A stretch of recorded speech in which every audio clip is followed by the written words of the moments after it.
Good morning girls. कैसे हो बेटा आप सब? बेटा आज हम अपना नेक्स्ट टॉपिक स्टार्ट करेंगे, meaning and necessity of OR models.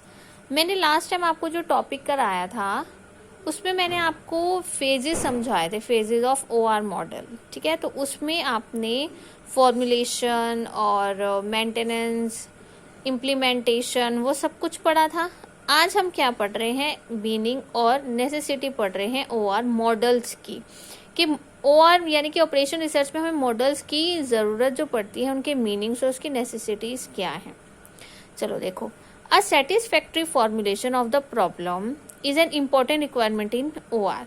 वो कह रहे हैं कि एक सेटिस्फेक्शन वाली फॉर्मुलेशन जो भी हमारी प्रॉब्लम होगी वो हमारे लिए बहुत ज़्यादा ज़रूरी है ऑपरेशन रिसर्च में, क्योंकि जब तक एक प्रॉपर फॉर्मुलेशन प्रॉब्लम की नहीं होगी हमें समझ ही नहीं आएगा कि हम मतलब हम एक सॉल्यूशन क्या ढूंढ रहे हैं अपनी किसी भी प्रॉब्लम का। ठीक है, so the various phases and principal component, जो भी हमने फेजेस पढ़े हैं बेटा, and the principal component of a system should be very clear. तो ये सारी की सारी चीज़ें हमारी क्लियर होनी चाहिए, सारे फेजेस हमारे क्लियर होने चाहिए कि आपकी प्रॉब्लम का फॉर्मुलेशन क्या है, हम जब उसको अप्लाई करके देख रहे हैं तो क्या वो वर्किंग है या नहीं, क्या उससे कुछ चेंजेस आ रहे हैं या नहीं, इट वर्क्स और नॉट, और जब हम उसको इम्प्लीमेंट कर रहे हैं उसके बाद क्या रिजल्ट आ रहा है, तो वो सारी चीज़ें हमें माइंड में रखनी होती हैं। Principal component of a system, principal component of a system का मतलब क्या है कि जिस भी चीज़ के बारे में हम बात करें या जो भी हमारी क्राइसिस हैं वो उसमें मतलब क्या क्या इश्यूज आ रहे हैं। ठीक है ना, देखो जैसे कि अब आप ये देखो कि अगर हम एक पर्टिकुलर क्राइसिस की बात करें, जैसे मान लीजिए हम किसान आंदोलन की बात करते हैं। कोविड का केस मैं इसलिए नहीं लूंगी क्योंकि ये ना कोई क्राइसिस नहीं है, ये एक ऐसी चीज़ है कि इससे हर कोई परेशान है, चाहे वो गवर्नमेंट हो, चाहे हम लोग हो, जनरल हैं, और कोई भी हो ऑल ओवर द वर्ल्ड, ये सबकी प्रॉब्लम है, ये हमारी आम एक प्रॉब्लम है, तो इसको हम कोई एक क्राइसिस नहीं कहेंगे। तो मैं इसलिए वो किसान आंदोलन वाला केस लेके आपको समझाती हूँ कि जैसे जो किसान आंदोलन वाला केस हमारा चला था, उसकी जो वो क्राइसिस है उसमें बेसिकली क्या है, प्रॉब्लम क्या है कि वो चाहते हैं कि उनकी जो भी प्रॉब्लम्स हैं वो सॉर्ट आउट हों, जो भी एक्ट वहाँ पे लगाया जा रहा है गवर्नमेंट के थ्रू वो ना लगाया जाए, या जो भी वो एक्ट के थ्रू उनके ऊपर प्रॉब्लम्स आएंगी, उनकी जो इनकम है उन पे प्रॉब्लम्स आएंगी। तो ये देखो कुछ कुछ इसमें इश्यूज हैं, उनके क्या इश्यूज हैं, मतलब किसान लोग क्या कहना चाहते हैं, अपनी क्या बात रखवाना चाहते हैं, तो उनके अपने कुछ पॉइंट्स हैं किसानों के गवर्नमेंट के लिए कि भाई हमें ये एक्ट नहीं लगवाना, ये हमारी इनकम पे फर्क पड़ेगा। तो ये जो उनके 1 2 3 पॉइंट सब पार्ट जो हैं उनके, जो चीज़ वो फेस करना चाहते हैं, जिसके लिए वो आंदोलन कर रहे हैं, वो सारी चीज़ें क्या हैं। ठीक है ना, तो हमें क्या देखना है, principal component of a system, तो वो सब चीज़ें हमारी क्या है, कंपोनेंट्स हैं, तो वो सब हमारी क्या होनी चाहिए, क्लियर होनी चाहिए। Then a broad outline of phases can be explain of some kind of programme, but the physical representation of the system by pictures can only help in understanding the phenomenon. तो वो हमें क्या बोल रहे हैं कि अगर हम कोई फिजिकल रिप्रेजेंटेशन कर रहे हैं अपने सिस्टम की बाय पिक्चर्स, वो हमारा सिर्फ किस में हेल्प कर रहा है, हमारे समझने में हेल्प कर रहे हैं कि हम उसको थोड़ा सा इजीली समझ पाते हैं। जैसे आपको पता है ना कि अगर हम किसी का भी ग्राफ देखते हैं तो ग्राफ से हम इजीली समझ पाते हैं कि कोई भी चीज़ हमारी इंक्रीज हो रही है, डिक्रीज हो रही है। तो ग्राफ आपका एक पिक्टोरियल रिप्रेजेंटेशन होता है जिसमें हमें कुछ पढ़ने की ज़रूरत नहीं होती है, देखकर ही हमें समझ आ जाता है। सेम लाइक अगर हम मॉडल्स के भी एक पिक्टोरियल रिप्रेजेंटेशन करेंगे तो वो हमारे समझने में हमारी ज़्यादा जल्दी हेल्प करता है। So it can not be use in analyse of the problem, वो हमारे इसमें तो यूज़ नहीं करता है। And deriving some optimal decision, so an exhaustive and purposeful analysis of the problem require introduction of the various variable which are significant in the solution of the problem.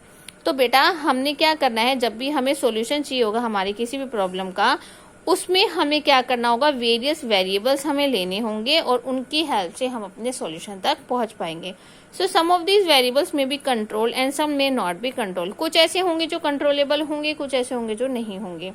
So an OR model is some sort of mathematical, तो जो OR model है बेटा basically वो क्या है, सम sort of mathematical और theoretical description of various variables of a system representing some aspect of a problem or some subject of interest or inquiry।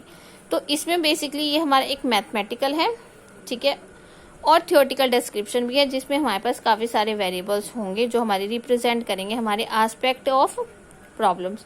जो हमारी प्रॉब्लम्स में होंगी पॉइंट्स उनको हम वेरिएबल से क्या करेंगे, डिनोट करेंगे। ठीक है ना, जैसे हम मैथ्स के क्वेश्चन करते हैं ना बेटा, आपने वो प्रॉब्लम सॉल्विंग क्वेश्चंस किए होंगे, तो उसमें हम क्या करते हैं कि जो पहली कंडीशन होती है हम उसको कैपिटल ए सेलेक्ट कर लेते हैं, जो दूसरी प्रॉब्लम होती है हम उसको कैपिटल बी सेलेक्ट कर लेते हैं। सेम लाइक यहाँ पे जो हमारे एस्पेक्ट्स होंगे उनको हम वेरियस वेरिएबल्स के अकॉर्डिंगली लेकर चलेंगे। So the model enables to conduct a number of experiment involving, तो जो हमारे मॉडल्स होंगे वो क्या करते हैं, conduct a number of experiment involving theoretical subjective manipulations to find some optimum solution to the problem। तो बेसिकली ये हमारे क्या करते हैं, फाइंड करते हैं हमारे सॉल्यूशंस को जो हमारी प्रॉब्लम है। Now a scientific model is a representation of any system on which some inquiry is made and is use for prediction. ये तो इजी है, ये तो आपको समझ आ गया होगा।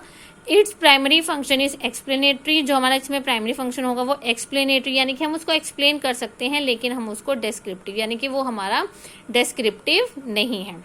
ठीक है, so now it helps in deciding that how the changes in one or more variables of a model में इफेक्ट ऑफ अदर वेरिएबल्स और the system as a whole. तो इससे हमें क्या पता चलता है बेटा, जैसे हम काफी सारे वेरिएबल्स लेंगे इसमें according to the crisis, according to the problem, तो उससे हमें पता चलेगा कि हमारे कितने वेरिएबल्स उसमें वर्क कर रहे हैं और कितने हमारे उसमें वर्क नहीं कर रहे हैं। So the main objective of a model is to maximise the utility यानी कि effectiveness of a system by controlling the controllable variables. तो जो हमारे मेन ऑब्जेक्ट है मॉडल का वो क्या है कि हमें मैक्सिमाइज करना है। ठीक है, यानी कि जो भी हमारे वेरिएबल्स होंगे, जो कंट्रोलेबल वेरिएबल्स होंगे वो हमारे क्या होंगे, इफेक्ट करेंगे। So capital E is the effectiveness of a system, X I is some variable which can be control by the decision makers. तो एक्स आई हमारे पास यहाँ पे क्या है, एक ऐसा वेरिएबल है जो हमारे कंट्रोल कर पाएंगे हमारे डिसीजन मेकर्स को, और एक्स जे क्या है यहाँ पे, uncontrollable variables. Then an O R model is a mathematical relation of the form. तो जो ये हमारा ओ आर मॉडल है वो हमारा एक मैथमेटिकल रिलेशन भी बता रहा है, जो कि क्या है, capital E that is your effectiveness which is equals to G X I comma X J. ठीक है, now there may be more equations और inequalities showing constraint on the system.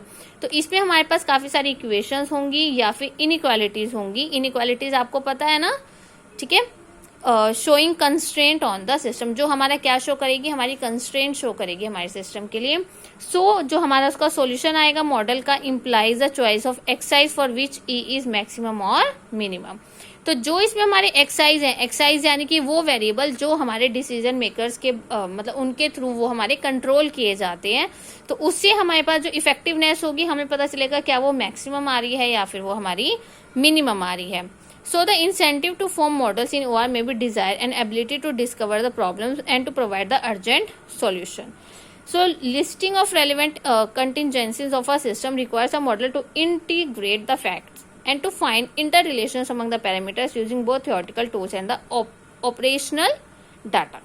तो बेसिकली यहाँ पे सारा हमने क्या पढ़ा है बेटा कि OR में यहाँ पे हमने क्या किया, वी हैव टू मैक्सिमाइज, यानी कि हमारा जो इफेक्टिवनेस है हमें वो चेक करना है, जिसको मैं कैपिटल ई से यहाँ पर लेट कर रही हूँ। और एक्स आई यहाँ पे क्या है, आपके पास एक वो वेरिएबल है जो हमारे डिसीजन मेकर्स के थ्रू कंट्रोल किया जाता है। अब आप पूछोगे कंट्रोलेबल और अनकंट्रोलेबल वेरिएबल्स कौन से हो जाएंगे बेटा।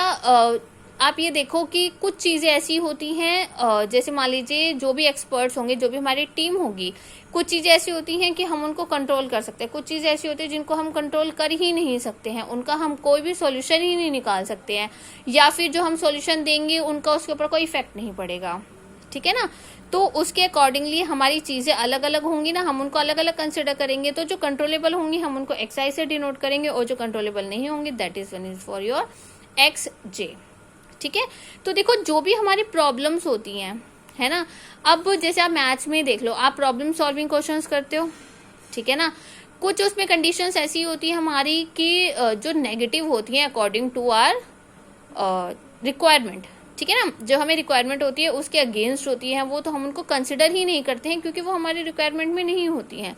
तो यहाँ पर क्या होगा, जो हमारी रिक्वायरमेंट में नहीं होंगी, रिक्वायरमेंट नहीं कहेंगे, यहाँ पे हमारे पास क्या होगा कि जो भी हमारी जो प्रॉब्लम से रिलेटेड चीजें हैं जो हम कंट्रोल नहीं कर पाएंगे आफ्टर हमारे सॉल्यूशन मिलने के बाद भी, तो वो हमारी कौन सी हो जाती है, अनकंट्रोलेबल। ठीक है, तो उनको हम xj में लेकर जाएंगे, और जो हमारी कंट्रोलेबल होंगी that one is including in your xi's।